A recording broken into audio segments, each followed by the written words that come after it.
மதிய நேரத்திற்கான ஐரோப்பிய செய்திகளின் சுருக்கம். ஆயிரக்கணக்கான இஸ்ரேலியர்கள் போராட்டம். ஆயிரக்கணக்கான இஸ்ரேலியர்கள் டெல் அவீவ் மற்றும் இன்னும் பரவலாக இஸ்ரேலின் பிற பகுதிகளில் போராட்டம் நடத்தி வருகின்றனர்.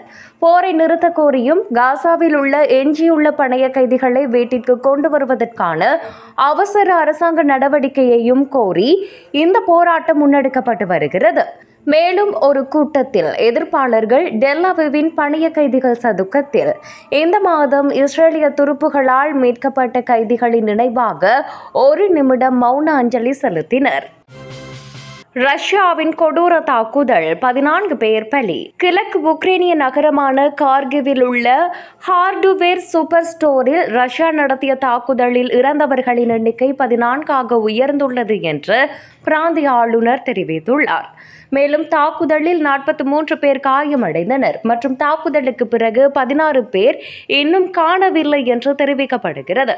ஜனாதிபதி வோலோடிமிர் செலன்ஸ்கி இந்த தாக்குதலை கொடூரமானது என்று கண்டித்துள்ளார்.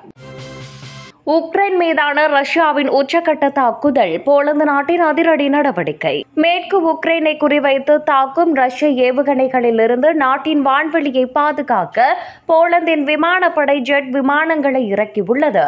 போரினால் பாதிக்கப்பட்ட உக்ரைனின் எல்லையை ஒட்டிய தென்கிழக்கு போலந்தில் விமானப்படை ரோந்து பணிகளை மேற்கொண்டுள்ளது. தற்காப்பு நடவடிக்கை ஞாயிற்றுக்கிழமை முடிவடைந்ததாக போலந்தின் செயல்பாட்டு கட்டளை அறிவித்தது.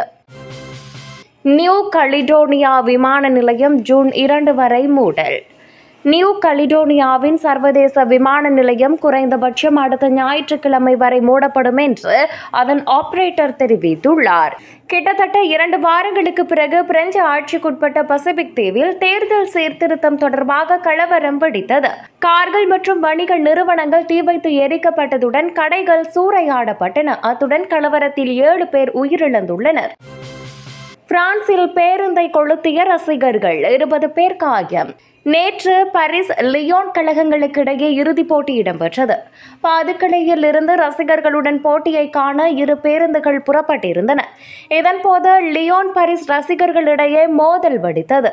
A1 நெடுஞ்சாலையில் பயணித்த பேருந்துகள் 2ம் கொளுத்தப்பட்டன. இதில் 20 பேர் காயமடைந்துள்ளனர். அவர்களோடு மோதலை தடுக்க வந்த CRS காவல்துறையினர் 3 காயமடைந்தனர். 10 பேர் கைது செய்யப்பட்டதாக தெரிவிக்கப்பட்டுள்ளது. ஐரோப்பிய நாடுகளில் காய்ச்சல் மற்றும் தொற்று நோய் பரவும் அபாயம். காய்ச்சல் மற்றும் தொற்று நோய்க்கு ஐரோப்பிய நாடுகள் தங்களை தயார்படுத்திக் கொள்ள வேண்டும் என உலக சுகாதார அமைப்பின் அதிகாரி தெரிவித்துள்ளார். தொற்று நோய்க்கான தயார் நிலைக்கான செயல் இயக்குனர் டாக்டர் மரியான் வான் கெர்கோவ் தொற்று நோய்கள் கண்டம் முழுவதும் பரவும் என்பது நிச்சயம் என கூறினார். மேலும் COVID-19 ஐரோப்பா எதிர்கொள்ள வேண்டிய கடைசி தொற்று நோய் அல்ல என கூறிய அவர், எதிர்கால அச்சுறுத்தல் முன்னோடி இல்லாத படுகொலைகளை ஏற்படுத்தக்கூடும் என்றார். ஜெர்மனியில் பல்கலைக்கழக மாணவர்கள் தொடர் போராட்டம். ஜெர்மனியில் பல்கலைக்கழக வளாக செயற்பாடுகள் சமீபத்திய வாரங்களில் முடக்கிவிடப்பட்டுள்ளன. மாணவர்கள் அமெரிக்க மாணவர்களை பின்பற்றி பெர்லின், முனிச், கொலோன் மற்றும் பிற நகரங்களில் உள்ள பல்கலைக்கழக மைதானங்களில் ஆக்கிரமிப்புகள் அல்லது முகாம்களை நிறுவியுள்ளனர். காசாவில் போர் நிறுத்தம், இஸ்ரேலின் கல்வி மற்றும் கலாச்சார புறக்கணிப்பு, மாணவர் செயல்பாட்டின் அடக்குமுறைக்கு முற்றுப்புள்ளி, அத்துடன் ஜெர்மனியின் காலனித்துவ வரலாற்றை மேலும் அங்கீகரிப்பது போன்றவற்றுக்கு ஆதரவளிக்க ஜெர்மன் பல்கலைக்கழகங்களில் பெரும்பாலானவை பொதுவில் உள்ள ஜெர்மன் பல்கலைக்கழகங்களுக்கு அழைப்பு விடுக்கின்றன. கட்டாய ராணுவ சேவையை மீண்டும் தொடங்க பிரித்தானியா திட்டம். கன்சர்வேட்டிவ் கட்சியினர் பொது தேர்தலில் வெற்றி பெற்றால் 12 மாதங்கள் கட்டாய தேசிய சேவை மீண்டும் அறிமுகப்படுத்தப்படும் என தெரிவிக்கப்பட்டுள்ளது. பிரதம மந்திரி ரிஷி சுனக், இங்கிலாந்து முழுவதும் கட்டாய சேவையை மீண்டும் கொண்டு வருவது தொற்று நோய்களின் போது தோன்றிய தேசிய உணர்வை வளர்க்க உதவும் என்று தான் நம்புவதாக கூறியுள்ளார்.